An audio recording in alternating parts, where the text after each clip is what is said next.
Welcome to today's Market Snapshot video. My name is Craig Erlam, Senior Market Analyst at OANDA. We're currently about halfway into the European session, a couple of hours to the US Open. As of yet, we are seeing the European equity markets trading down by around 0.5%, following what has actually been quite a good week for European equity markets. I think what we're effectively seeing is maybe a little bit of profit taking and maybe a bit of caution in the markets ahead of a couple of key events. In the US, we are also expecting markets to open a little bit lower as well. The commodity space, we're seeing Brent and WTI down around 2 to 2.5%. Again, I do think this is a little bit of caution ahead of that Doha meeting on Sunday, which a number of the major oil producers, around 15 oil producers representing around 75% of the world's oil output, are due to meet to discuss potential production freezes, maybe even a cut, although I think that's unlikely at this stage, but we'll touch on that again in a few minutes. In the currency space, we are seeing some gains in the yen again, so this comes ahead again of the G20 meeting, which I think we are going to see the yen, the yuan being discussed. We have seen G20 have managed to stabilise markets in the last few months,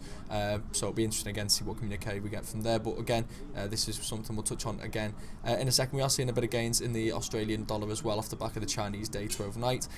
Some decent moves in the markets today, but I think really what they do represent so far is predominantly some caution. Again, like we say, we've got some big events to come.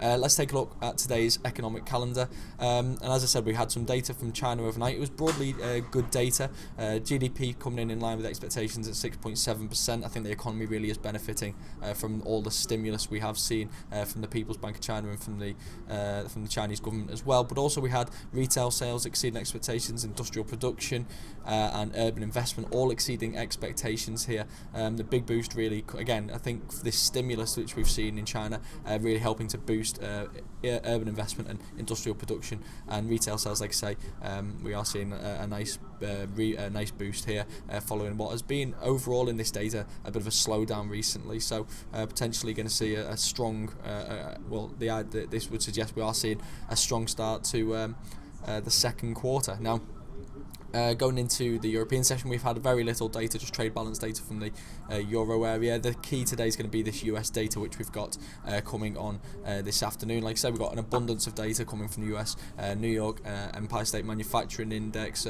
We've got University of Michigan Consumer Sentiment, reading industrial production, capacity utilization.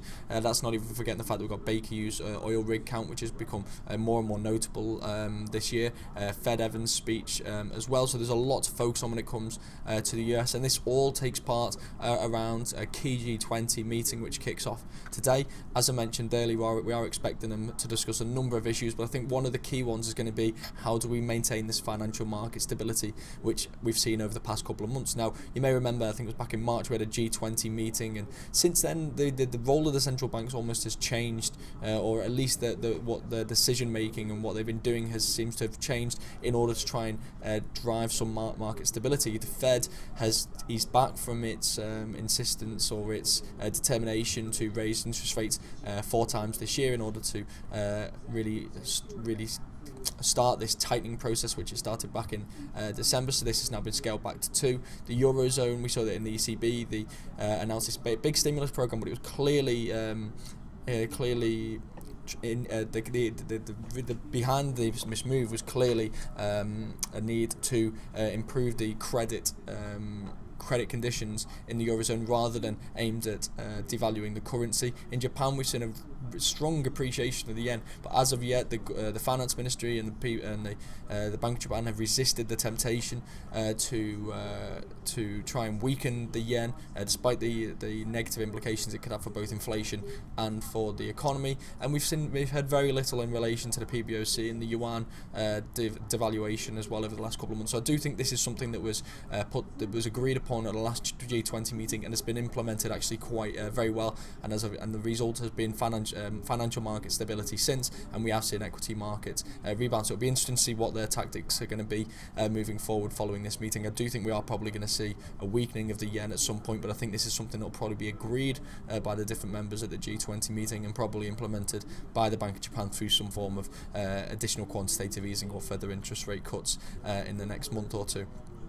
Also this weekend, I think it's important to point out, we do have the Doha meeting, as I touched on earlier. We are seeing Brent and WTI come off their high levels today. I do think this is a little bit of caution ahead of the meeting. I do think the path of least resistance for oil is potentially to the downside, just because I think really what's driven this rise in oil has been expectations that we are going to see a commitment by these different members to freeze output, and I don't think there's any. I think there's very little likelihood of a cut to production, which is what I think would drive Brent and WTI through the current important price levels, I should say, maybe even above 50, probably above going above $50 at that stage. But I don't think this is very likely. I think at the very least, at the very most, we'll get a commitment to freeze production, with Iran being allowed to scale up production along the way back to pre-sanction levels, and I think that would then maybe see potentially result in oil prices at least topping out for now, and maybe even a little bit of a pullback. I do think markets are priced in